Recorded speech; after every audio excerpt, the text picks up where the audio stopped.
It's 1898, and you're taking part in excavations in Saqqara.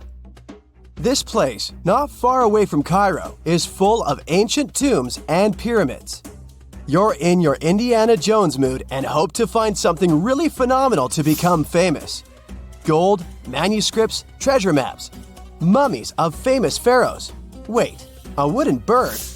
You're really disappointed as it looks like a regular toy. An old one, but still.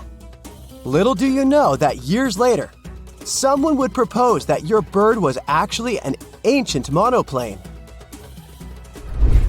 So the artifact, nicknamed the Saqqara bird, is made of a sycamore tree. The birdie has a wingspan of just 7 inches and weighs around 40 grams. A perfect original souvenir from Egypt, I would say. It's over 2,000 years old and looks pretty plain, without any carvings of feathers or other intricate ornaments. It has a beak and eyes, though, which makes our find look like a hawk, the emblem of the deity Horus.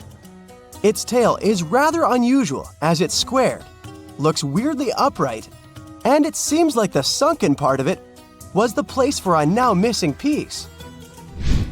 Humans love solving a good mystery, so there have been several attempts to explain the use of the birdie. First, quite simply, is that it was a ceremonial object. The second idea is that it was a toy for a child from some well-off family. It could have been some sort of boomerang, which was a popular concept in ancient Egypt. Then there was a theory that the bird had been used as a weather vane.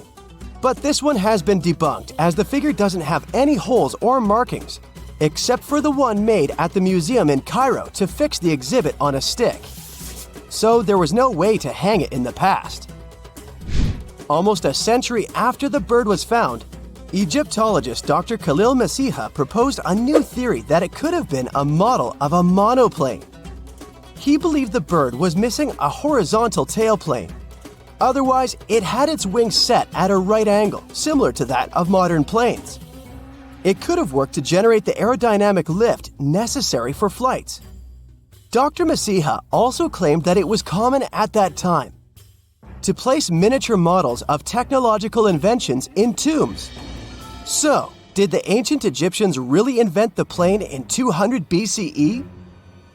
That would make the Wright brothers, who are considered the inventors of aviation, really upset.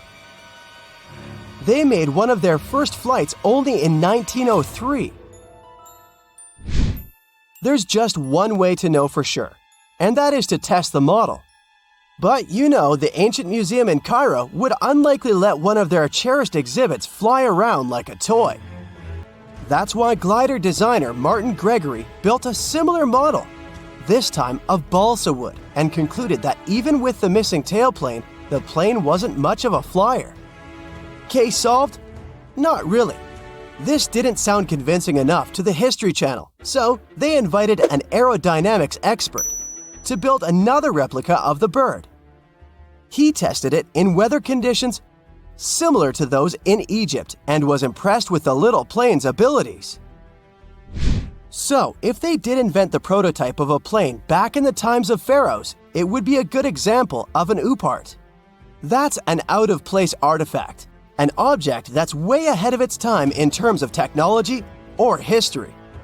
And the Saqqara bird isn't the only example of such a revolutionary concept. In 1901, a group of divers retrieved the Antikythera mechanism from an underwater shipwreck near the Greek island of Antikythera. It's been dubbed the world's first analog computer, and it's currently dated around 100 BCE. The bronze mechanism could tell the position of the sun, moon, planets, and stars, as well as the lunar phase, the dates of upcoming solar eclipses, and even the speed at which the moon moves through the sky. No one's sure who used it and how or where it was made. But it's obvious that it's extremely precise and way too advanced for its time. The first flushing toilets in the world were invented in the middle of the 20th century. Just kidding. The ancient Minoans on the Mediterranean island of Crete and the Indus Valley civilization both came up with this brilliant invention at the same time, around 4,000 years ago. The plumbing and sanitation were so well done that no one managed to design anything better until 2,000 years later. One ancient Minoan lavatory was discovered at the Palace of Knossos. It looks like it had a wooden seat set over a tunnel that directed water from a rooftop reservoir to an underground sewer. Other varieties got water from jugs. Only the super rich people could afford all this glory.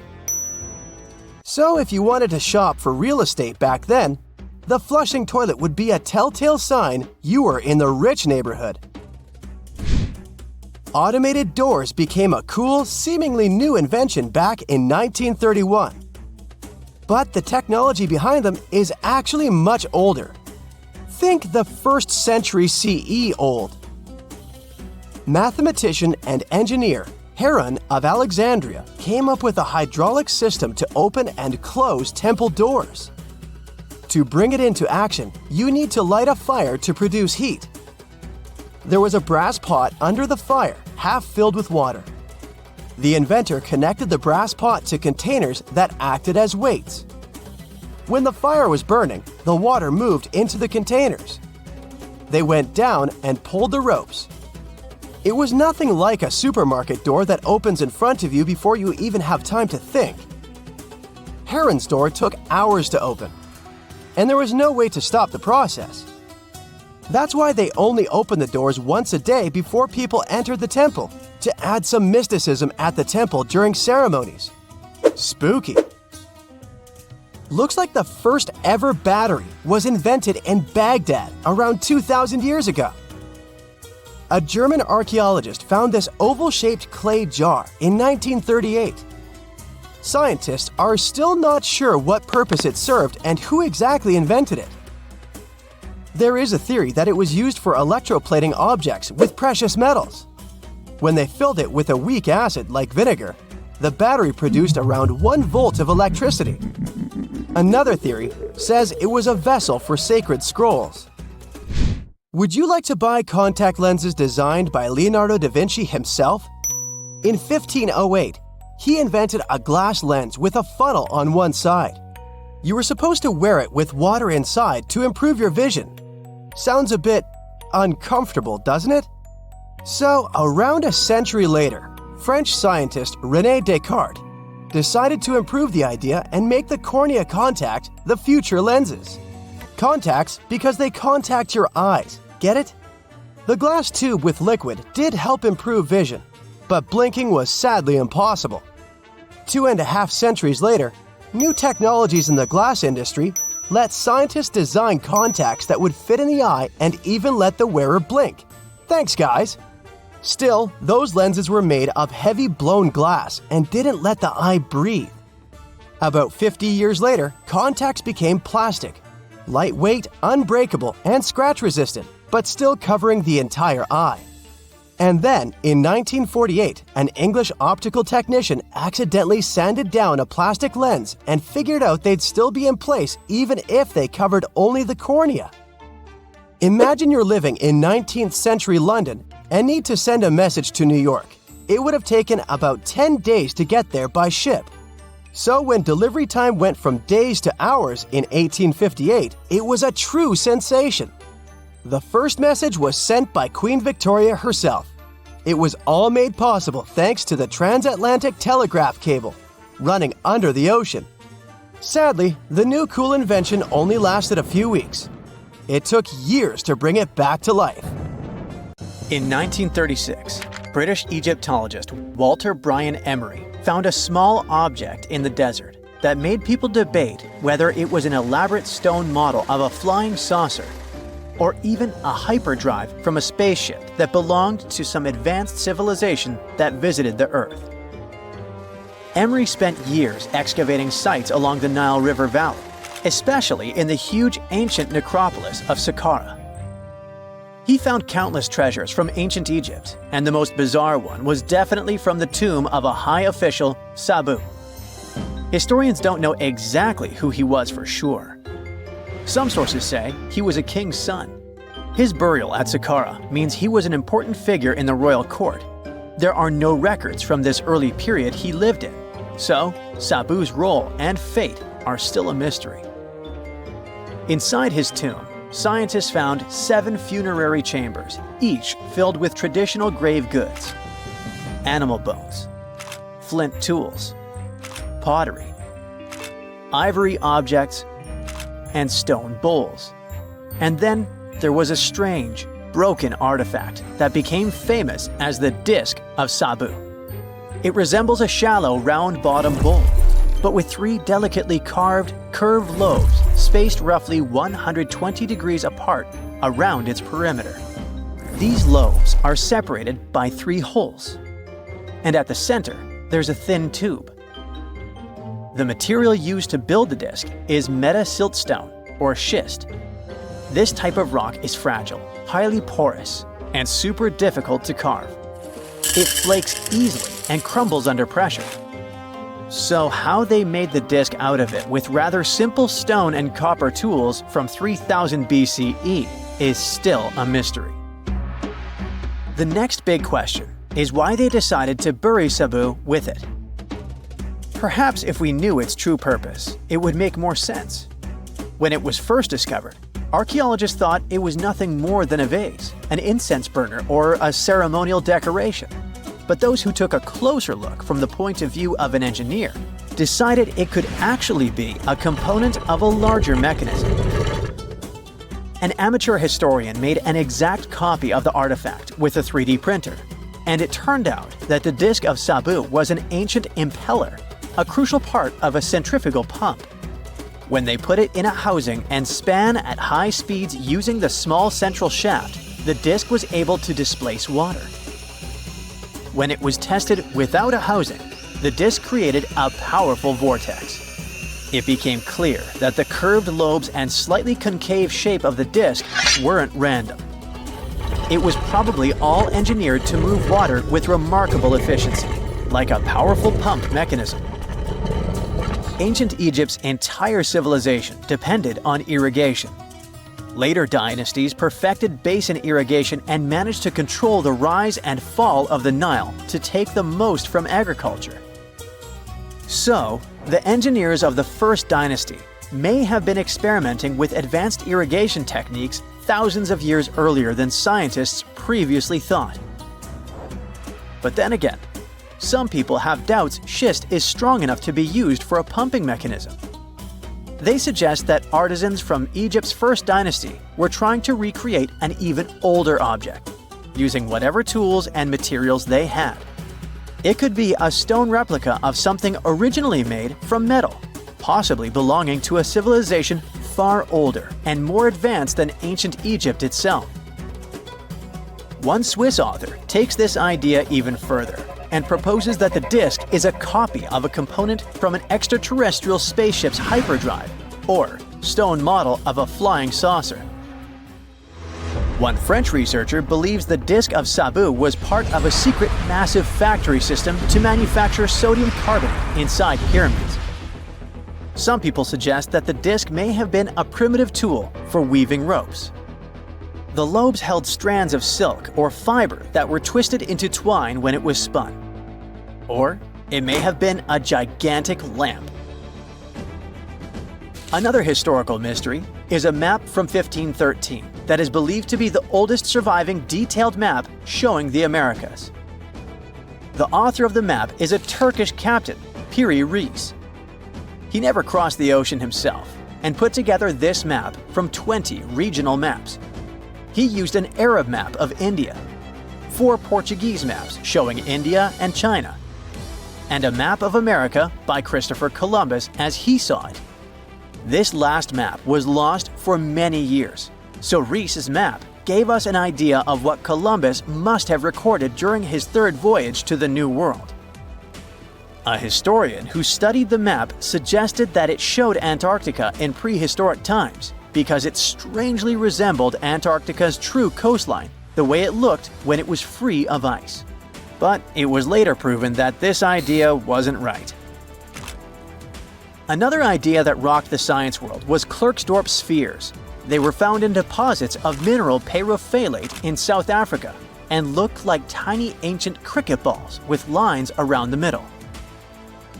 Back in the 1980s, there was a theory that some super advanced pre-flood civilization we know nothing about had made these spheres. One journalist shared stories about how they rotated on their own in a display case.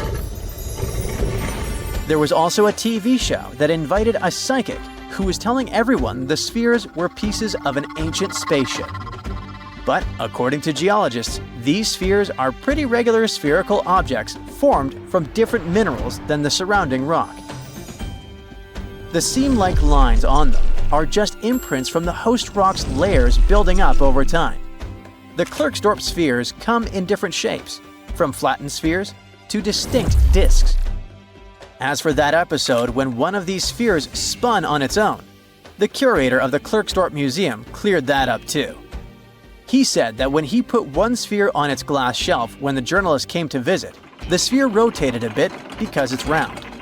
There are some gold mining activities going on nearby, so the land where the museum stands often experiences earth tremors. In a remote part of China, there are some bizarre pipe-like formations known as the Beigong Pipes. A local explorer found them back in 1996 protruding from Mount Beigong and along the shores of Tosan Lake nearby. Some people thought they were the work of ancient guests from other planets. When scientists tested samples of the pipe material, they found out that they contained mostly common minerals, but there was a mysterious 8% of unknown stuff. Some extra tests showed that these pipes had been there before humans. Chinese geologists later visited the site and suggested that these pipes were formed naturally over time. It was probably fossilized tree roots from the area's super green past. It's still a real mystery with no clear-cut answer. While digging a trench along a river in Romania, workers found a wedge, which is now famous as the aluminum wedge of Ajud, or the object of Ajud. Right next to it, there were some mastodon bones. Those distant relatives of elephants lived 11,000 years ago. So some people concluded the wedge is of the same age. The cool part is that it's made of aluminum, but this metal wasn't discovered until the 1800s. This material requires serious heat to produce. The wedge is said to be covered in a thick layer of oxide that's been sitting there for hundreds of years. Some folks believe this wedge must have crash-landed here on a spacecraft from some other planet. Some scientists think it's all a hoax, and others suppose it might be a human-made object with an unknown purpose. On October 30th, 1759, the inhabitants of the Middle East were jolted awake by an earthquake. Cracks appeared in the walls of their homes, roofs began to crumble. People ran out of their homes and gathered in open areas. But because of strong shocks, they kept losing their footing and falling. A month later, there was another earthquake, but it turned out to be even stronger. Trees broke, houses collapsed, deep cracks appeared in the ground. The disaster lasted for 2 minutes. Oases, roads, and cities were destroyed. Incredibly, Baalbek's ancient buildings withstood earthquakes. Some historians state that this majestic and mysterious place was built during the Roman Empire, but many researchers disagree. Whatever the truth is, the city is one of the main archaeological phenomena of humankind. The most amazing building of Baalbek is the Temple of Jupiter. The inhabitants of the Roman Empire believed that Jupiter held power over lightning and thunder. The building looked like a platform with 54 columns. A massive roof rested on these columns. Today, you can only see 6 70-foot-high columns. Each of them consists of 3 sections and resembles a pencil. The cores of these pencils were made of lead. This made the columns exceptionally strong. Each of these pieces of stone weighed an incredible 80 tons. That's the weight of 35 Ford Explorer SUVs. Look, this is the largest block in the Great Pyramid of Giza. But compared to the blocks from Baalbek, it doesn't even look that impressive. The foundation under the Temple of Jupiter was preserved. That's how specialists figured out it consisted of about 25 monolithic stones, weighing 450 tons each. It means that the blocks from Baalbek weigh almost 4 times more than the blocks from Egypt. There are 3 more enormous limestone blocks in the foundation. They weigh 800 tons each.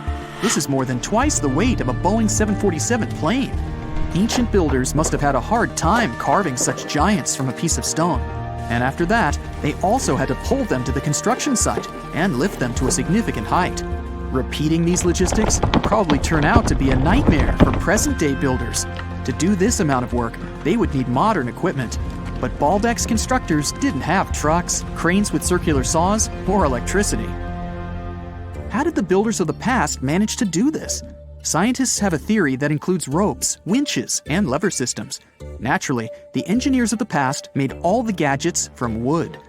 Around 3,000 feet away from the ruins of the temple complex, there's a quarry. Archaeologists suppose that's where the stones for the construction were cut. They found a block of limestone there. It seemed to be too large, even for this incredible place. The monolith got called the Stone of the South. It was 65 feet long and 13 feet wide. The ancient builders didn't have time to completely separate it from its mother rock. A group of scientists from Austria estimated that this piece of limestone weighed more than 1,000 tons. That's like 3 Boeing aircraft, or 160 African elephants. There was another surprise awaiting the archaeologists near the Stone of the South. It was the second monolith that weighed more than 1,200 tons. But the ancient builders didn't stop at that. They continued to work. In 2014, in the same quarry, German archaeologists unearthed a block that weighed 1,650 tons. No one has figured out yet why people of the past needed a piece of stone that weighed as much as 125 school buses. It's also unclear how they were going to move this giant and why they didn't finish the job. In any case, this third monolith is the largest processed piece of stone in human history.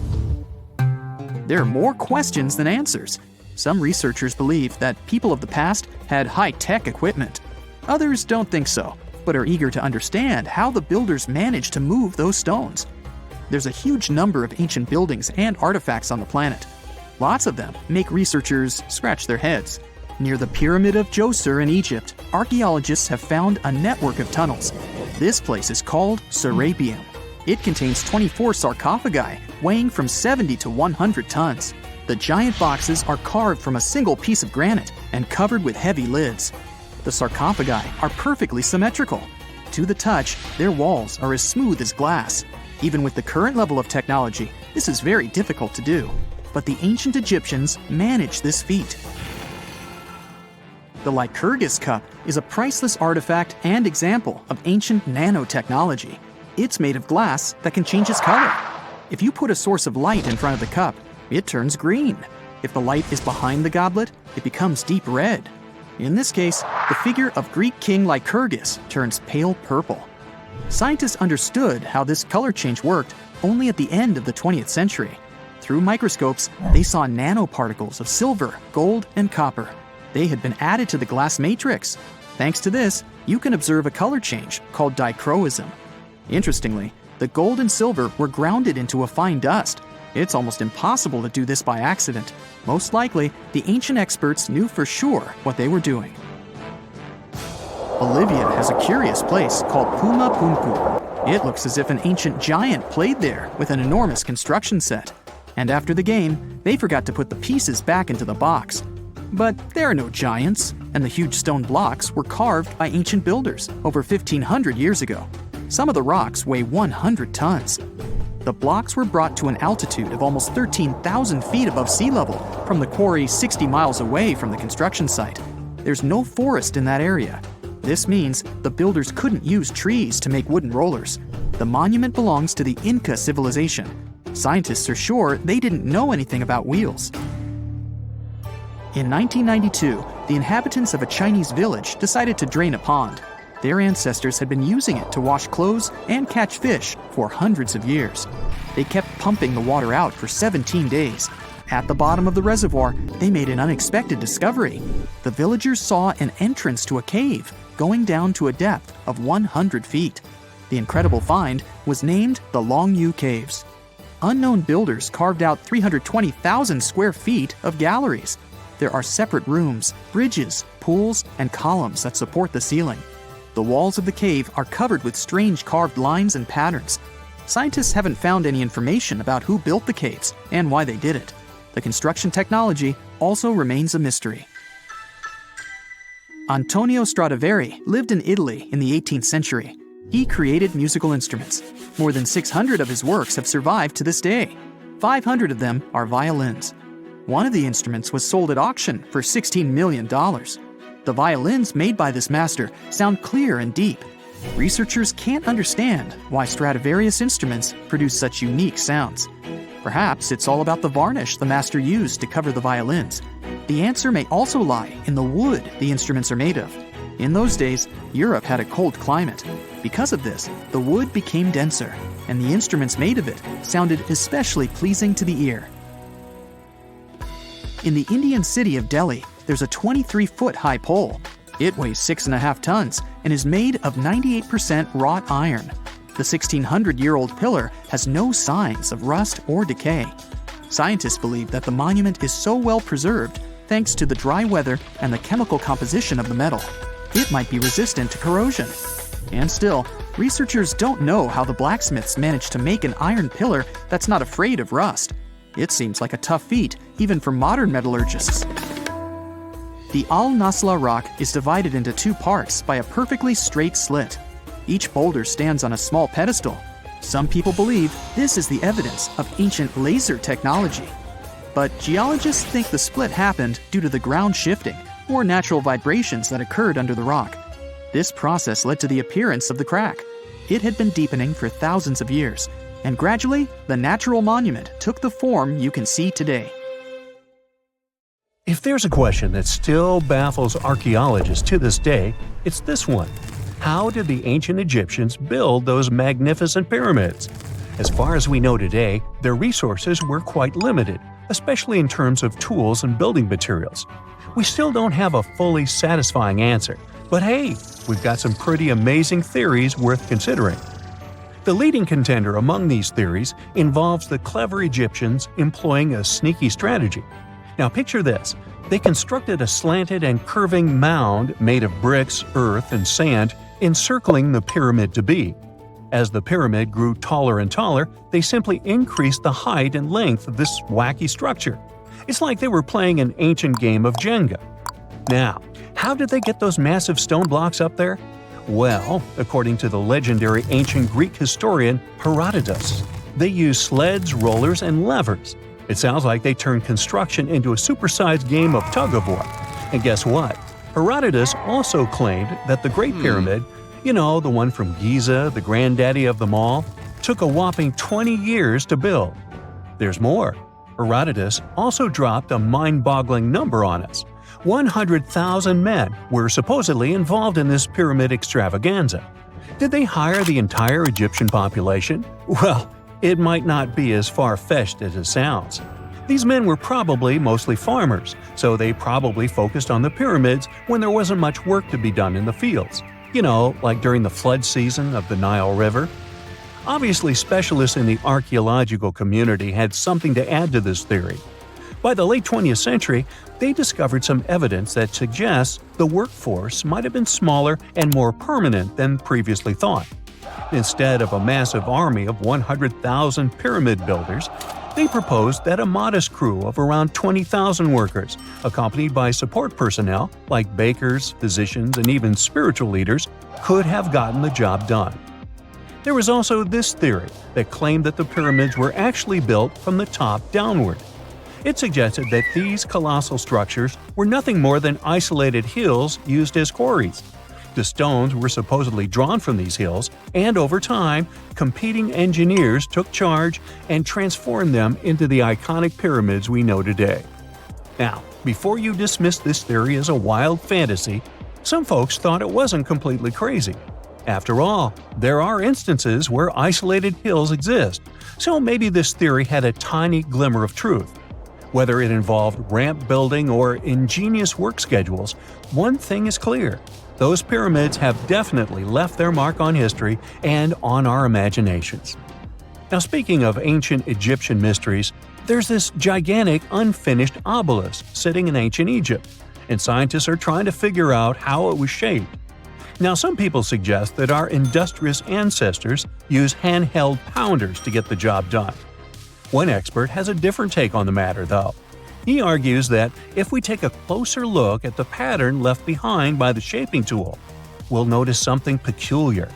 The walls of the trenches surrounding the obelisk display a neat and even pattern, which is pretty unlikely if they were pounded away by mere mortal hands.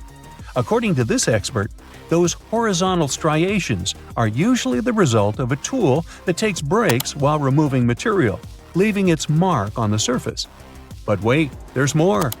Imagine the tool being rocked back and forth against the trench walls, clearing away the waste to keep the trench from narrowing.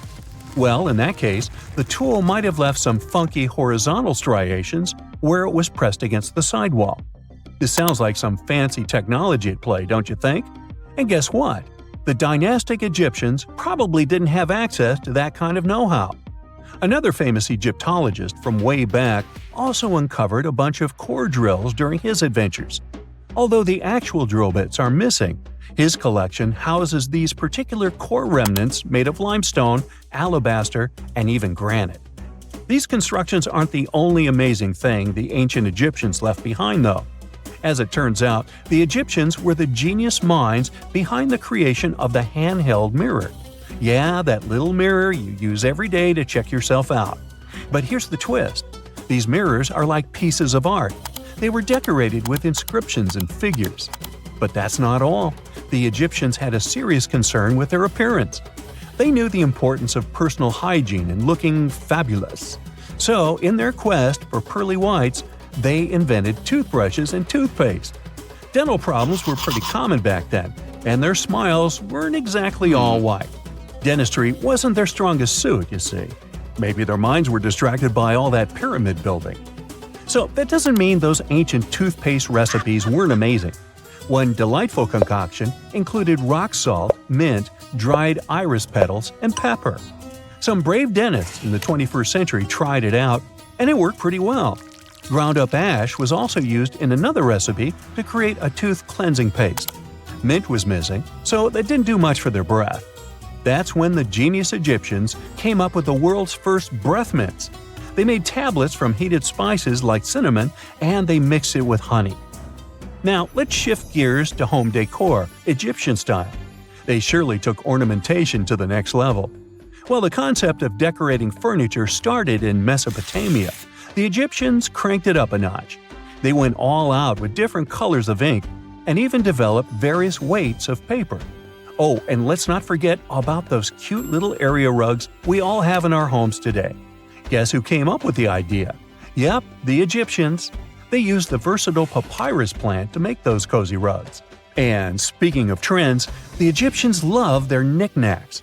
They had an assortment of small figurines in the shapes of cats, dogs, and people.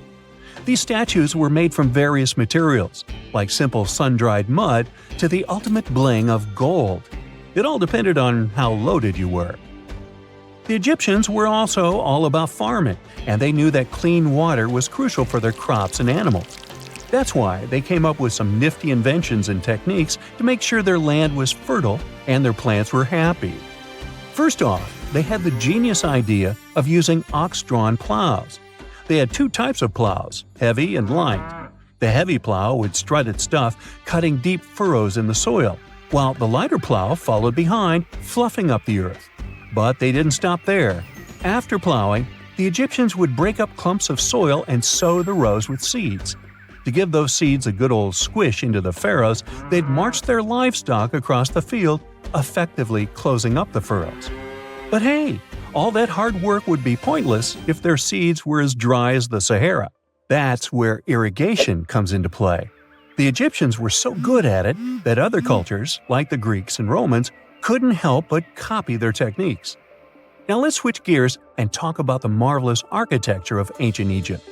These folks weren't just skilled farmers, they were also architectural maestros.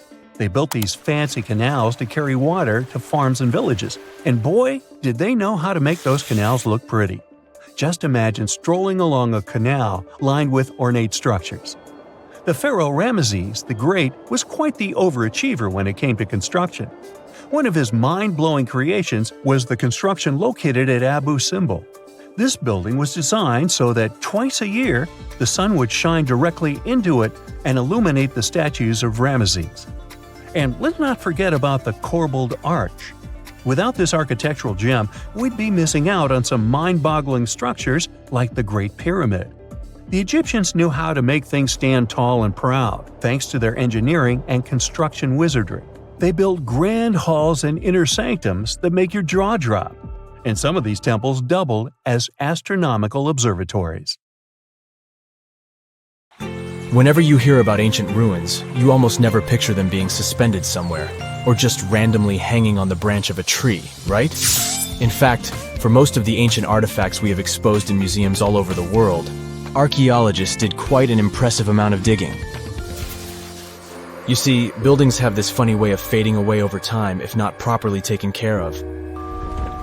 Sometimes we need to reuse some building materials, so an older construction may be sacrificed in the process. Other times, houses are abandoned, and once they are exposed to the elements on the surface, like rain or sunlight, they don't really stand a chance. Some just simply crumble away due to good old erosion. So the only way a piece of architecture can survive the test of time is if it's somehow gotten buried deep down.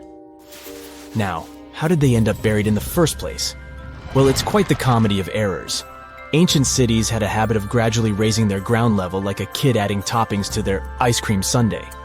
You see, these settlements were always busy collecting food and building materials to keep up with their ever-growing population.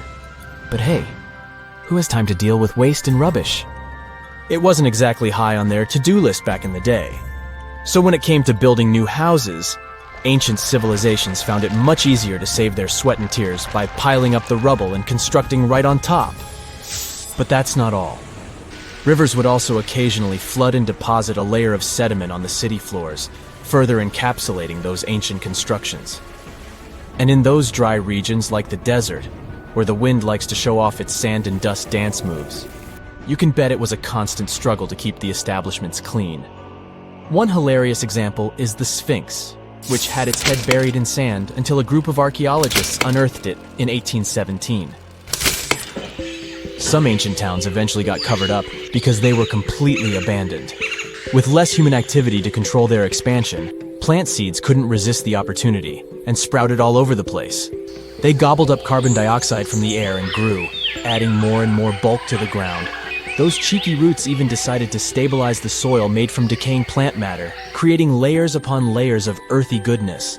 It's like the ultimate DIY project Mother Nature embarked on, with plants as her loyal helpers.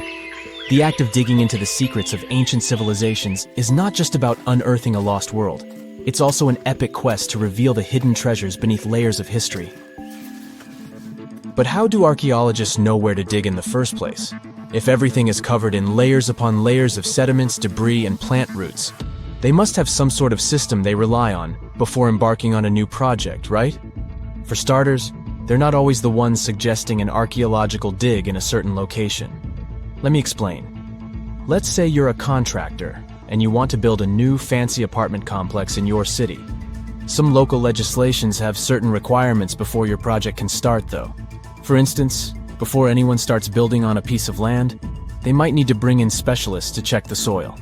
These clever folks can be archaeologists, geologists, or paleontologists, and they need to keep an eye on things during development. If any artifacts or ecofacts, fancy word for organic remnants, are discovered, these experts swoop in to excavate and study them. But what about sites that have nothing to do with bulldozers and yellow hats?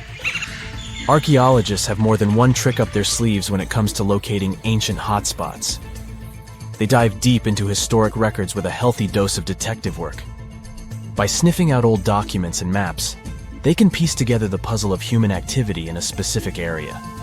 If a site has been visited before, it's even better. Finding records of past excavations or historical accounts can give archaeologists lots of information on where to continue their treasure hunt. Before archaeologists start swinging their shovels, they engage in a bit of a visual scan mission. Armed with a grid system, they'll stroll around the site, keeping their eyes peeled for any artifacts that might be hiding just beneath the Earth's upper layer. From groundstone tools to historic glass and even ancient garbage dumps, yes, they're also valuable. These keen-eyed explorers can spot signs of human activity faster than most people. If they stumble upon midden soil, fancy term for a garbage dump, they know for sure that humans once called this place home. Archaeologists don't just rely on their trusty shovels, though. They have an arsenal of gadgets to aid in their search for hidden wonders. Geophysical tools are like their secret weapons. Take the resistivity meter, for example. This clever contraption measures the electrical component of the soil and any buried features or artifacts. A buried wall, for instance, will create a different resistivity reading than the surrounding soil. Magnetometers and ground-penetrating radar work in similar ways, showcasing potential hints of ancient treasures in the soil. And who could forget our trusty old friend, the GPS? It helps archaeologists map out precise locations, like a high-tech treasure map, leading them straight to their pot of gold. Care to virtually visit some of the most important archaeological sites in the world? Well, follow me. In the United Kingdom, for instance, you'll find this interesting place called Stonehenge. It's one of many henges scattered around, but this one really takes the cake. Picture this: massive ancient stones standing tall and proud, arranged in a funky outer ring and an inner horseshoe, with some smaller stones thrown in for good measure. And guess what? These amazing stones have been around for over 5,000 years. Talk about a serious case of rock-solid longevity. Now, here's where it gets interesting. According to local folklore, the legendary wizard Merlin whipped out his magic wand and poof! He teleported these massive stones all the way from Ireland. Apparently, some giants had assembled them there, but Merlin decided they would look much better at their new location. Others think it's just the ruined remains of an old Roman spiritual edifice. These amazing structures were built by our Bronze Age ancestors. With their simple tools and limited tech, they managed to create this monumental masterpiece. Impressive, right? Unfortunately, there's still so much we don't know about this area. Stonehenge's initial purpose remains a mystery to this day. Sure, there are lots of theories, but scientists have yet to agree on the subject. However, we do know that it's perfectly aligned to catch the sunrise during the summer and winter solstices. The ancient city of Pompeii is an equally amazing archaeological site. Picture this: Mount Vesuvius, a notorious troublemaker, decided to throw a volcanic tantrum and completely covered this ancient Roman city. It turned it into a time capsule, located outside present-day Naples in Italy. Fast forward to the year 1748, when a bunch of adventurous explorers stumbled upon Pompeii. Lo and behold, they discovered a treasure trove of well-preserved goodies: streets, houses, food.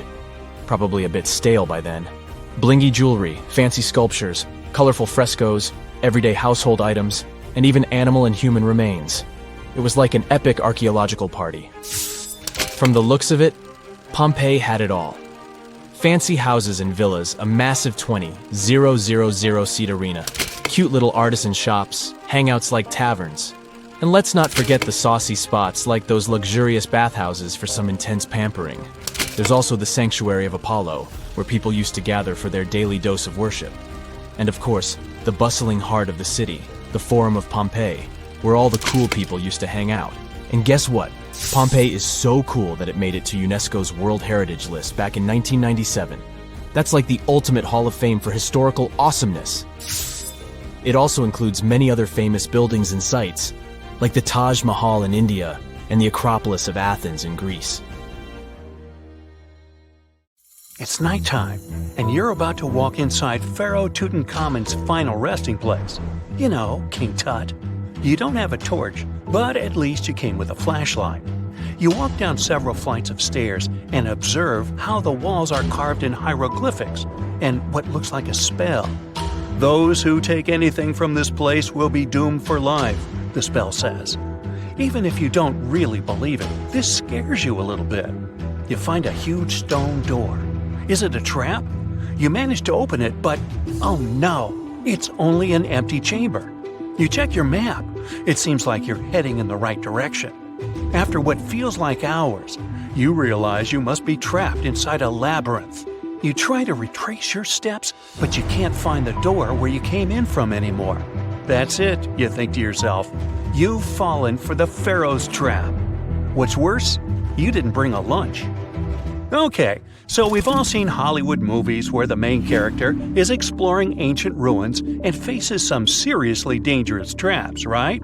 We've been told Egyptian royalty protected their final resting places with venomous scorpions and snakes, sliding doors that will trap you for life, and giant rolling boulders that will crush anyone on their paths. The thing is, were these traps truly real? Well, I regret to be the one to break it to you, but this is all fiction. These elaborate traps were too technologically advanced for ancient civilizations to pull off. That is not to say, however, that there weren't any traps at all. Ancient civilizations, like the Egyptians and the Mayans, are known for their practice of building entire monuments dedicated to the ones who had passed away. These structures would often reflect the position of person occupied in society. So, for the really important people, the VIPs of their times, massive monuments were built to host their bodies long after they were gone. Some of these civilizations believed that a person's life would continue on the other side of the veil. For that reason, a person would be buried together with the belongings of their current life. If they had a lot of money and power and stuff, that meant their resting places would be filled with riches and gold. Now imagine if you lived in ancient Egypt and you knew exactly where all the pharaohs' tombs were located and had heard rumors of the amount of wealth kept in these places. Maybe you would be tempted to go check it out, right? We're talking about large rooms filled from floor to ceiling with golden artifacts, jewels, and even money. I mean, it does sound tempting. And since there weren't any security guards protecting the entrance of these places, Egyptians needed to get creative as to how they would protect these riches. These old civilizations found some traps to be useful. A recurring one was building empty rooms inside the monument to confuse a burglar. Now, let's take a look at Amenhotep III's final resting place as an example. It was built in the city of Luxor, in a spot also known as the Western Valley of the Kings. Two French engineers originally discovered the monument between 1905 and 1914 CE. The structure is huge and has more than 10 chambers, connected by long corridors and steep stairways. The King's Chamber is the most hidden one, and for an outsider to try and find it, they will probably enter a lot of empty rooms beforehand. Other pharaohs tried to protect their riches by commissioning monuments with false doors concealing pits that were up to 20 feet deep. This way, an unwarned and unwanted visitor would be surprised by the deep hole on their way to the king's resting chamber. Alongside false doors, pharaohs made sure to build labyrinth-style corridors and false walls. This way, robbers could take hours or days before they found the king's real chamber. As to pits with poisonous snakes on them, if there were any reptiles inside these monuments, they probably got inside on their own and would most likely not stay there for long. There is no way snakes would survive years and years without food inside these pits. So yes, another Hollywood-induced belief right there. If these traps seem boring to you, archaeologists did find an interesting deterrent in the final resting place of the Red Queen of Palenque in Mexico. Palenque was one of the most powerful Mayan cities in pre-Columbian Mexico, and the Red Queen was believed to be the grandmother of the last Mayan king, undoubtedly a person of immense importance to the empire. In her honor, a huge monument was built to keep her body after her passing. The discovery of the tomb itself was already thrilling. Archaeologists found an ancient monument when digging at the site back in 1994. The first thing they found was a room with a hidden door. Once they opened the door, they discovered a long corridor. Finally, at the end of this corridor was the Queen's chamber. The team of archaeologists was beyond excited to unearth this chamber with the mummy of the Queen herself still inside it. They found her to be accompanied by her pearls, jade shells, and expensive rocks. But as the team explored the remains, they saw something rather strange. The room was filled with a red-colored powder. Researchers knew that the color red was important to the Mayan people, and that much of their clothing and buildings were decorated with this color. But they didn't understand why the queen was buried with this unknown red substance. After they took a sample back with them for further analysis, they discovered that the red powder was cinnabar, a very dangerous mineral. This powder, when inhaled, can cause, shall we say, severe health damage to a person. The team concluded that this could only be a trap for anyone trying to steal her riches. Okay, so dangerous powders might have worked as the most intense traps we've seen until now.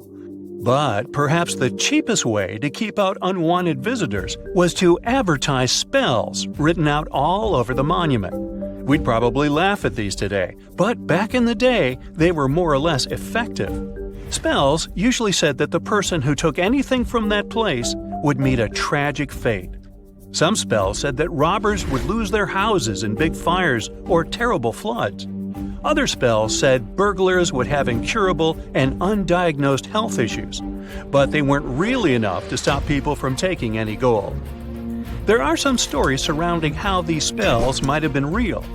One of them is from the famous British Egyptologist Howard Carter, the one responsible for unearthing Pharaoh Tutankhamun's resting place in the 1920s. After months of unsuccessful digging, Carter discovered the tomb's existence by chance. He found the entrance to a stairway right beneath the soil where he had been searching all those months. With the help of a team, he cleared the piles of sand blocking the stairs and discovered a doorway. The door had several royal symbols carved into it, and Carter knew this could only mean a very important person had been buried there. And he was right. With a chisel, he made a hole in the top left-hand corner of the doorway and lit his vision with the help of a candle. He couldn't believe what he was seeing, the reflection of several golden and jeweled items crowding the chamber before him. Lost for 3,000 years, Carter had just discovered the final resting place of King Tut. But the story didn't finish here. This discovery was accompanied by a series of unfortunate events that led people to believe it had something to do with the pharaoh's spell. Carter himself mysteriously passed away just a few years later, and some of his assistants lost their houses in floods, just like one of the spells threatened. Some say it's just coincidental, as there's no real proof of these things being connected. Well, what do you think? Was this an effective trap after all? Phew! This summer has been turning up the heat like never before. We feel like roasted marshmallows on a sizzling grill. Yes, the world is getting hotter, but some regions have always fought with high temperatures. It turns out people had some inventions to keep themselves cool in ancient times too. Some of them are still functioning, even 3,000 years later. Let's take a look at how people saved themselves from heat throughout history. So, put an ice cube into your cold drink and get ready to hear how people survived the heat. Speaking of ice cubes, do you know that the Persians made an ice storage system? In the deserts of ancient Persia, people had an out-of-the-box idea about how to prevent their food from turning into a melted mess. These ingenious Persians stumbled upon a physics trick that allowed them to create ice in the middle of the desert. They called these cool structures yakhchuls, which basically means ice pits. These ice pits were not your ordinary coolers. They were like secret underground fridges. They looked like dome-shaped mud brick structures on the outside, but inside, it was a whole different world. These ice pits had an evaporation cooler system that worked like magic. At night, when the desert cooled down, Persians made use of the radiative cooling effect. They set up cleverly designed trenches to hold thin layers of water. The water froze, defying the desert heat. Then there were underground square storage areas. The Persians collected the melting ice water from these cooled trenches, and during the night, they froze it again, making the most of the desert's natural chill.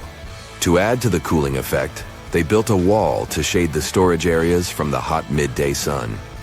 And that's not all.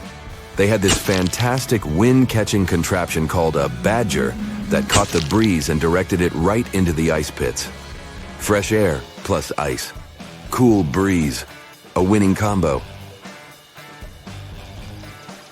They even had intricate water channels called qanats to bring water to the ice pits and homes all the way from the nearby mountains.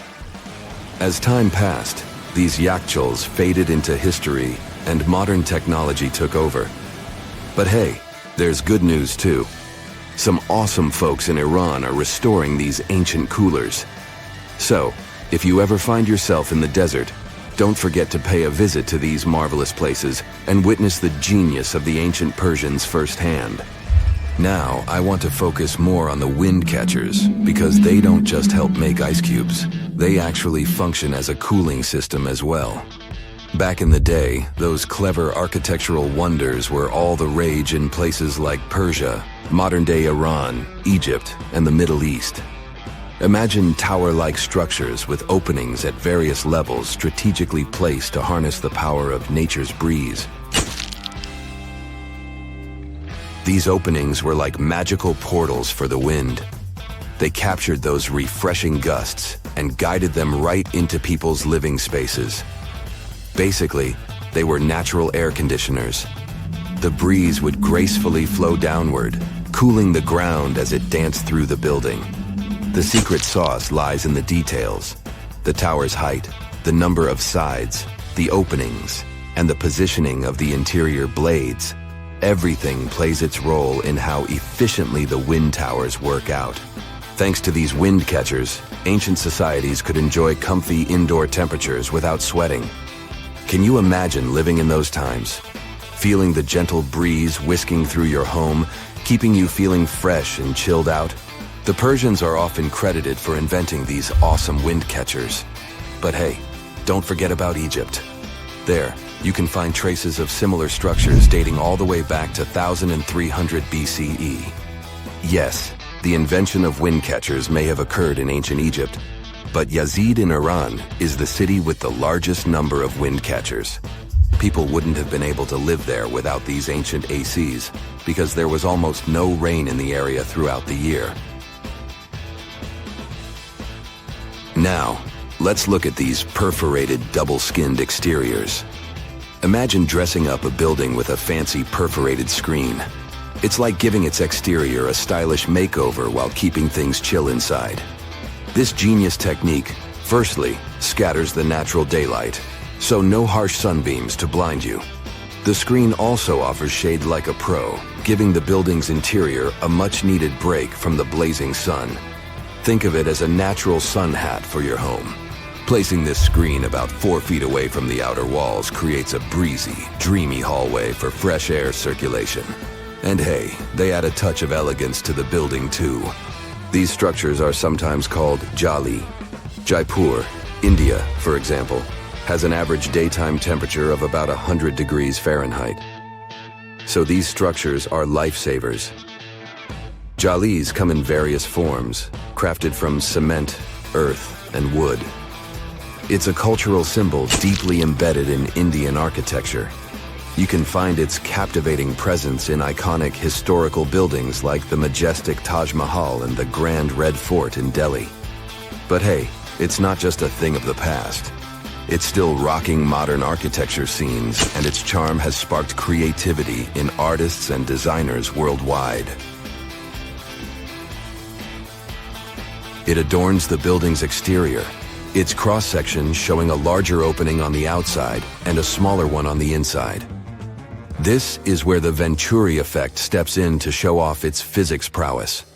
As the air flows through the narrowing passage, it picks up speed, creating a difference in pressure between the inside and outside of the building. Air blowing at a higher speed gets compressed, and when released, it cools down. Mashrabia is a wooden lattice or screen used in the Middle East and North Africa. These decorative wonders are like window blinds, but they do more than just look pretty. They're smart too. They give privacy, shading you from the sun, and let fresh air and light in. Some people also add clay pots filled with water, sand, or damp straw to their designs. As hot air breezes through the holes, it also passes through the pot's porous surface. The moisture inside evaporates, cooling the air. This is a perfect low-cost technique for hot and dry climates. It's eco-friendly, and there's no need for electricity. Now, let's fast forward to today. Designers are getting creative, mixing traditional wisdom with modern tech. At the Al Bahar Towers in Abu Dhabi, they've got it too. Picture over 2,000 hexagonal panels that dance with the sun's movement, providing shade to the building's interior. Water evaporation was another secret weapon for ancient people. Simple, yet super effective. Plus, ancient Egyptians hung wet mats and curtains in doorways. When the air passed through them, it cooled down, providing a relief from the scorching sun. Ancient architects were the masters of maximizing airflow.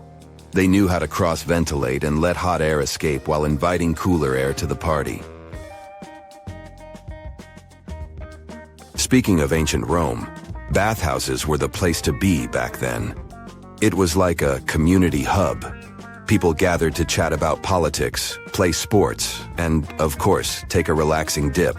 The Frigidarium was the cool spot in Roman baths. After a steamy soak in the Caldarium, Romans dashed to this giant pool to chill out. Then in some places, like Cappadocia in Turkey, people went underground to hide from the heat. They carved cozy dwellings in volcanic rock, harnessing the Earth's natural cooling powers. So the lesson here is simple. Architects and designers can create wonders by combining local traditions with smart tech. California's Death Valley boasts the highest officially registered temperature to date, with 134 degrees Fahrenheit in 1913. Meanwhile, Africa's sweltering record stands at 131 degrees Fahrenheit in Kebili, Tunisia, as noted in 1931. In Europe, the highest temperature ever documented reached almost 120 degrees Fahrenheit in Sicily in August 2021. Then, in 2022, the UK had the hottest summer of all time. Beneath the sands of Luxor, scientists found something that was perhaps never meant to be found. Over 1,000 decorated stone blocks that belonged to the ruined temple of a woman pharaoh. It got us thinking, why was this temple so brutally destroyed, and who was this woman? Her name is Hatshepsut, and she is now considered one of Egypt's greatest pharaohs, but for a long time, history almost forgot her. She ruled during the 18th dynasty, from around 1479 to 1458 BCE. She's remembered for her ambitious building projects, successful military campaigns, and flourishing trade expeditions. It turns out she was one out of 4 women to take the title of pharaoh in Egyptian history. The next woman would have to wait for 1,500 years to reign, and that woman we know as Cleopatra. The story of how Hatshepsut got to be a pharaoh is the most colorful part of this tale. As far as most dynastic rules go, it's usually men that are first in line for royal thrones. In Egypt, that was the same. That's why, when Pharaoh Thutmose I had a daughter as his firstborn, that was a big no-no as far as his succession line went. A few years later, Pharaoh Thutmose I passes away. The crown passed to Thutmose II, who ruled briefly, only to leave the throne to his infant son, Thutmose III. In this scenario, Hatshepsut was this pharaoh's stepmother. So what happened was that Hatshepsut served as advisor to her stepson, since he was too young to rule on his own. But after 7 years, she made an unprecedented move. She decided to seize power and declared herself Pharaoh of Egypt. Now this was not a simple power grab. Hatshepsut understood that if she wanted to rule, she had to present herself as a legitimate king. In a bold move, she adopted the full royal regalia, including the false beard traditionally worn by male pharaohs. She was often depicted in statues and hieroglyphs as a man, wearing the pharaoh's kilt and headdress. But this wasn't about disguising herself. Experts believe she never tried to hide her identity. Inscriptions on her statues often included feminine titles, like Daughter of Re, or grammatical structures that combined male and female terms, such as His Majesty herself. This showed that while she adopted traditional symbols of kings, she still acknowledged her true gender. But she needed to go even further. To legitimize her rule, she crafted an elaborate origin story. She claimed that the deity Amun himself had visited her mother in the form of her father, Thutmose I, and that she was his divine daughter. Now this was no small claim, since pharaohs were seen as deities on earth. By aligning herself with Amun, she strengthened her right to the throne. In temple carvings, she depicted this divine birth with Amun, presenting her as his rightful heir. These narratives weren't just mythology, they were tools, ensuring her position remained unchallenged. Hatshepsut also took a new name, Ma'at Kari, which translates roughly to "Truth is the soul of the sun god." The word Ma'at was central to Egyptian beliefs. It represented order, justice, and divine balance. Pharaohs were expected to uphold Ma'at to ensure Egypt's stability. By calling herself Ma'at Kari, Hatshepsut was likely reinforcing that she was a legitimate and rightful ruler. Her reign was truly great. She led Egypt into an era of peace and prosperity, launching massive building projects and restoring temples across the kingdom. Her most famous achievement was the construction of her temple at Deir el-Bahari, a pretty impressive architectural masterpiece carved into the cliffs of Luxor. Hatshepsut initiated one of the most ambitious construction projects in ancient Egyptian history, commissioning monuments, temples, and obelisks to immortalize her reign. It's argued that she continued with the construction of the Avenue of the Sphinxes, a grand road lined with statues leading to the Karnak Temple. For many, her shining architectural achievement was the towering obelisk she had carved from single pieces of granite. One of these, weighing over 320 tons, still stands today. Now, beyond building, she expanded Egypt's influence through trade. She sent an expedition to the mysterious land of Punt, believed to be modern-day Somalia or Eritrea, bringing back riches like gold, ivory, and exotic animals. Her fleet of ships sailing the Red Sea marked the first recorded trade mission of its kind, establishing economic ties that would benefit Egypt for generations.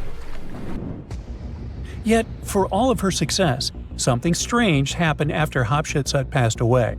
Her successor, aka her stepson Thutmose III, who had been overshadowed by her rule, took a drastic step.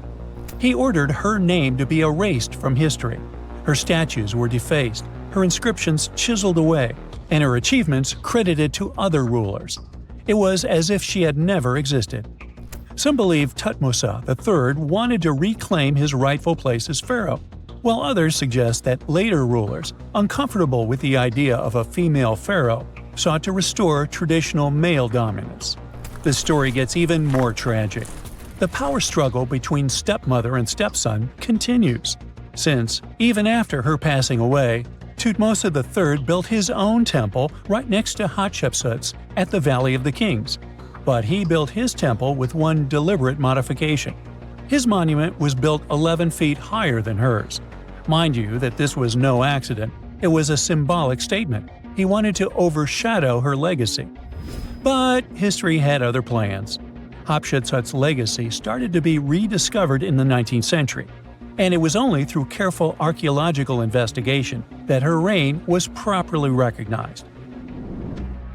Today, Hatshepsut is remembered as one of Egypt's greatest pharaohs. Her reign, once erased, has been reconstructed through constant archaeological discoveries, proving that her power and influence could not be so easily forgotten. Her resting place had been hidden in plain sight, her body removed from its original chamber in an effort to erase her from history. This final piece of evidence cemented her legacy, proving that even attempts to erase a pharaoh could not really do it. Hatshepsut's grand temple, Djeser-Djeseru, was a stunning architectural feat, designed to immortalize her reign and solidify her divine connection to Amun. But after her death, her successor, Thutmose III, launched that calculated effort to erase her legacy, and parts of her temple were dismantled. Historians still debate why. Was it a dynastic power move, an attempt to restore traditional male rule, or a bid to strengthen Thutmose III's claim to the throne? Maybe he was just a jerk. Whatever the reason, the destruction wasn't immediate. It happened decades after her death, suggesting it might not have been a personal revenge, but a broader political strategy. Yet, despite these efforts, her temple endures, and so does her story, a defiant echo of Egypt's first great female pharaoh. Let's travel through space and time to another place.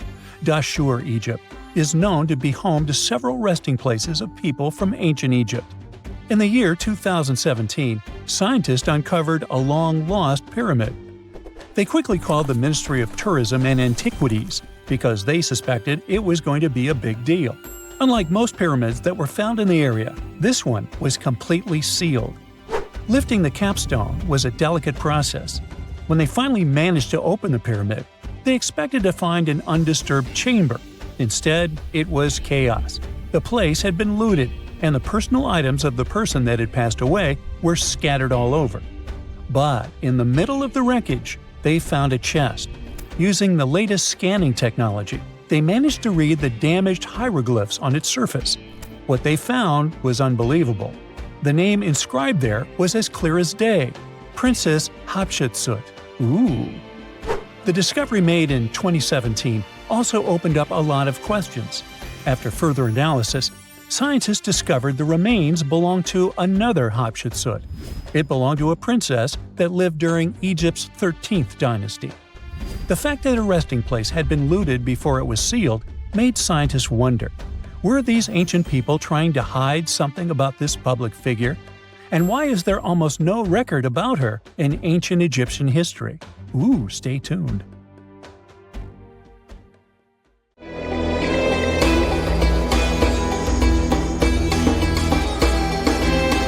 The Great Pyramid was created as the final resting place of ancient Egyptian monarch Khufu.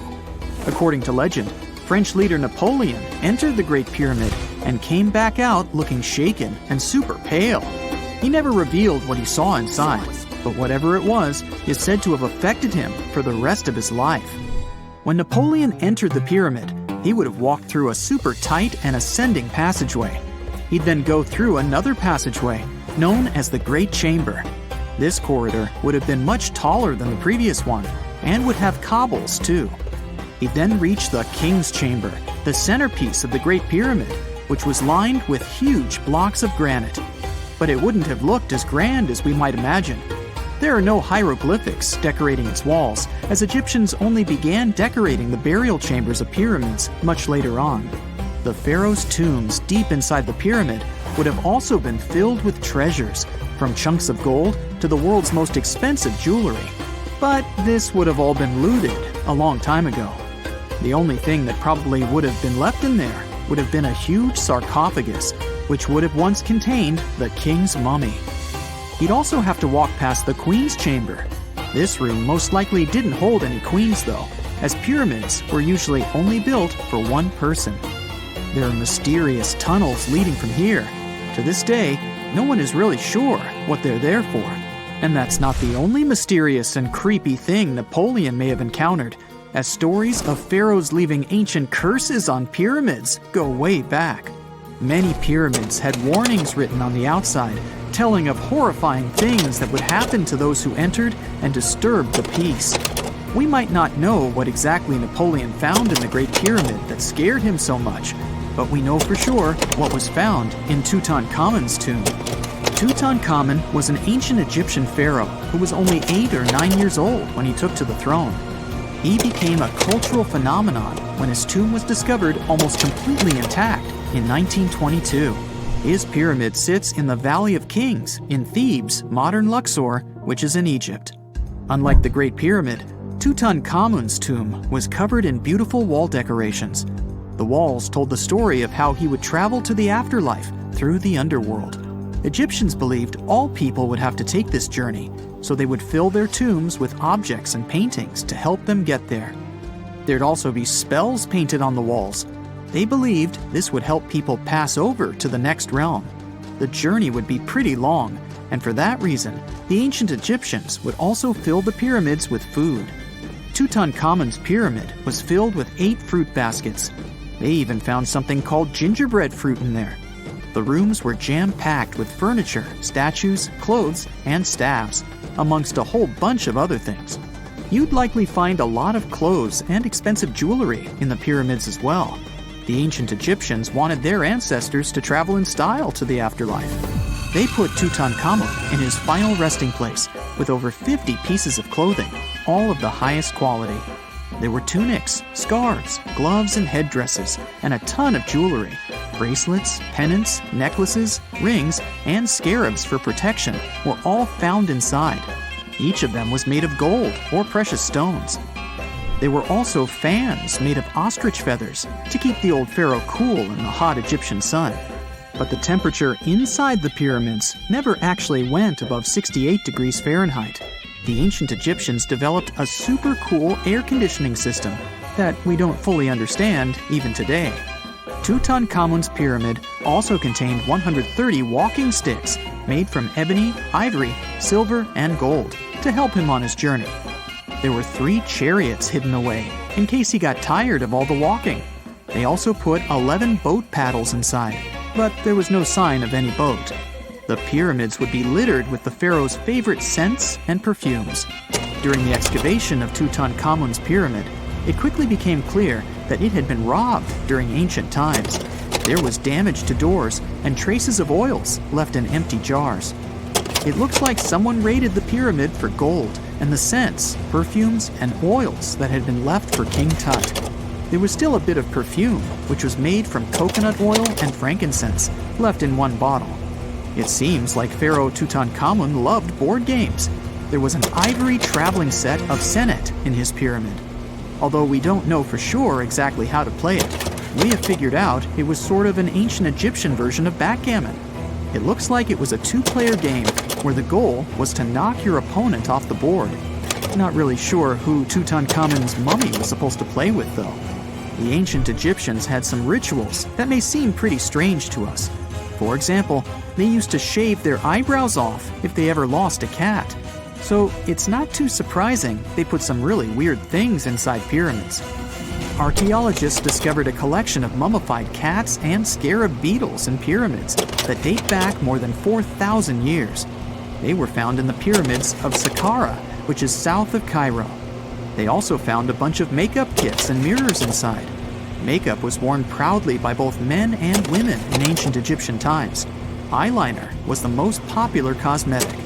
The Rosetta Stone was one of the best discoveries ever made in pyramids. It was found by our man Napoleon Bonaparte and his team. It's a black granite rock that dates back to 196 BCE. It's transcribed in Greek, Demotic, and hieroglyphic. When it was translated in 1822, we got the key to understanding ancient Egyptian hieroglyphics for the very first time. The discovery of Queen Hatshepsut's mummy in 1903 changed our understanding of the Egyptians forever. After she had passed away, her successor, Thutmose III, removed most of the evidence of her reign, so we basically knew nothing about Egypt's first great female leader. She's now gone on to become one of the few and most famous female pharaohs of Egypt. Pharaoh Khufu even had a fully fledged boat in his pyramid. Archaeologists uncovered more than 1,200 pieces of a giant boat near the Great Pyramid at Giza. They reassembled the boat, and it's a whopping 144 feet long. It's most likely a solar boat, which was designed to carry the resurrected king with the deity Ra. Fun fact, the Pyramid of Giza is the last remaining of the 7 wonders of the ancient world. The other 6 are the Hanging Gardens, the Colossus, the Temple of Artemis, the Mausoleum, the Lighthouse, and the Statue of Zeus. This pyramid was also the world's tallest man-made structure for 3,800 years, and it's the biggest pyramid in Egypt. It took a staggering 2.3 million blocks of limestone, and some weighed as much as 80 tons. It took an incredible 100,000 laborers and a whopping 23 years to build. Its original height was a mega 480 feet. In 2017, archaeologists discovered something weird about Egypt's Great Pyramid. There's a hidden void that's at least 100 feet long, and no one really knows why it's there or what's actually inside it. The weird void is the first inner structure discovered within the 4,500-year-old pyramid since the 1800s. Scientists used cosmic rays to detect the massive hole, but are still no closer today to finding out what's inside. The ancient Egyptians took a lot of care building the pyramids, and everything was strategically placed and structurally sound, so it's super unlikely that this hole is due to blocks falling over time. Loads of pyramids also contain small model figurines called ushabti. These represented attendants. They believed they would come to life to serve the pharaohs in the afterlife. But it's amazing that all this stuff actually fit inside. There isn't actually a huge amount of space inside the structures. It's mostly just rock. Before we get into the reason why and how there are pyramids all around the world, let's talk about some of the examples. I'll start with the Pyramid of the Sun in Mexico. These folks really knew how to build a city. Their well-planned urban center spanned over 7 square miles and boasted several pyramids. But the Pyramid of the Sun is the most impressive. This giant pyramid was built way back in 100 CE and is one of the biggest structures of its kind in the whole Western Hemisphere. It's so big that it's 216 feet high above the ground. If you ever find yourself in this ancient city, you won't be able to miss the Pyramid of the Sun. It's right there on the east side of the Avenue of the Dead, the city's main north-south street. To build this incredible pyramid, around 1 million cubic yards of material were used, including a special kind of red volcanic rock called hued tizontal. Impressive, huh? We don't know too much about the people who built the Pyramid of the Sun or its purpose. But archaeologists believe there was once a temple on top of it. When explorers went below the pyramid in the 1970s, they found a bunch of cool tunnels and chambers. In 2011, they even found a secret stash of clay pots, obsidian pieces, animal bones, human figurines, and a mask. Who knows what other secrets the pyramid is hiding? If you decide to see this one, you must climb the pyramid using the 248 uneven steps on the west side. Watch your step. Sudan got some pyramids too. Nubian pyramids aren't as big as the ones in Egypt, but they still got around 200 of them. These ancient pyramids have been home to the tombs of the pharaohs of the Meroitic Kingdom for almost 1,000 years, who ruled Egypt from Nubia to the Mediterranean Sea. The pyramids at Meroe were constructed using granite and reddish sandstone. Oh, and did you know that Sudan has more ancient pyramids than Egypt? The Kushite pyramids depict the indigenous architecture and burial traditions of Nubia's Napata and Meroe kingdoms, which ancient Egypt influenced. Meroe, the burial site of over 40 queens and kings, is the most extensive Nubian pyramid site. The tomb walls depict mummified royals bedecked in jewelry, their wooden caskets containing bows, quivers of arrows, and other artifacts pointing to the Meroitic relationship and trade with Egyptian and Greek civilizations. So if you're looking for some ancient tombs to explore, you may consider skipping the crowds in Egypt and heading on down to Sudan. Let's fly to Iraq to see some more pyramids. Ziggurats have fancy receding layers and tiered temples. Instead of a smooth exterior, it has tiers like a cake. Perfect for all the important work and rituals that went on inside. You can find these towering structures scattered throughout Iraq and Iran, and they're a real testament to the power and skills of the people who built them. One of the biggest and most impressive ziggurats is the ziggurat at Ur. It's basically a giant rectangular pyramid that stands a whopping 70 to 100 feet tall, with 3 levels of terraces and a temple on top. Can you imagine how many baked bricks it took to build that thing? Try 720,000 for just the lower portion. This particular ziggurat was built for Sumerian king Ur-Nammu. Similar to other ones, this pyramid has been around for thousands of years, so it got a little rough around the edges. Thankfully, the Babylonian king Nebuchadnezzar II and some archaeologists came to the rescue in the 6th and 20th centuries respectively, and now you can find this near Talil Air Base. The ziggurat at Ur was built in 2100 BCE by King Ur-Nammu for the moon deity Nana. It was the tallest building in the city, and you could see it from miles around. It was like the medieval cathedral spire of its day. People would come here to bring their agricultural surplus and get their food allotments and seek spiritual nourishment. Sadly, the Nana temple at the top of the ziggurat didn't survive, but we do have some blue glazed bricks that may have been part of its decoration. The lower parts of the ziggurat are pretty amazing though. The architects even included holes in the temple's baked exterior to let the water evaporate from its core. Since we explored some of the pyramids on our planet, let's take a broader perspective. They can be found in many parts of the world. Egypt has over 100 pyramids, double that number in Sudan, and dozens of others are scattered in the Middle East and China. The Americas have the most pyramids in total, with more pyramids than the rest of the world combined. These pyramids are located in Mexico, Guatemala, Honduras, and El Salvador. Time to know more about the evolution of pyramids through history. The oldest pyramid is in Egypt.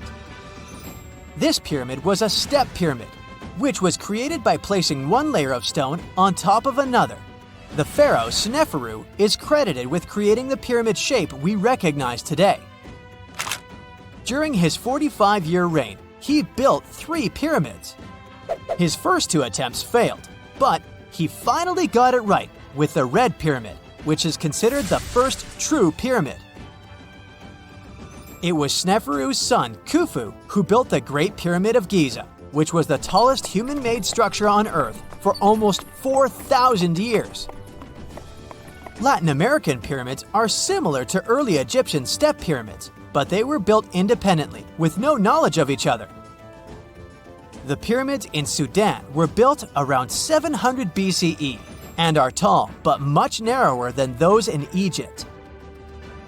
How in the world did all these civilizations build these things without even texting each other? After all, the Aztecs, Mayans, and ancient Egyptians were about as different as possible.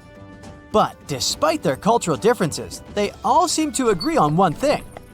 Pyramids were pretty cool. Step pyramids are all around the world because they were the most feasible and stable way to build large and tall structures without access to lighter building materials like wood and metal. The triangular form with a square base is the best way to build a sturdy structure, and having a cube structure would require more material for less height. Now, when it comes to pyramid design, the Egyptian pyramids were like giant triangles with a square base, smooth sides, and a pointy top. On the other hand, the Aztecs and Mayans went for a tiered cake look, with steps leading up to a flat platform on top. So, while all these pyramids share the same basic shape, they have their own unique flair. Each group built its pyramids using different materials, techniques, and slope angles. So while they may have been inspired by each other's work occasionally, they were just doing their own thing. Egyptian pyramids had smooth, angled sides that were designed to help the pharaoh's soul ascend to heaven. The Pyramid of the Sun was built over a series of caves that served as a passageway for the deities. The Maya built the temple of Kukulkan in Chichen Itza to honor the deity Kukulkan, usually represented by a serpent. Nicknamed El Castillo, it has 91 steps on each side, plus a platform. That's 365 steps, one for each day of the Mayan calendar. Tell me, Brightsiders, how were pyramids built? To begin with, humans made them, not a foreign race from space that landed on Earth. You see, one thing that all pyramids have in common is that they were built without advanced tools or even the wheel. It took a lot of people to build them, including skilled laborers and architects. For example, it's estimated that 20,000 people built the Great Pyramid of Giza, and it's believed that most of them were skilled laborers. Building pyramids was a massive undertaking that required years of planning and effort. The Great Pyramid at Cholula, Mexico, took 600 years to complete.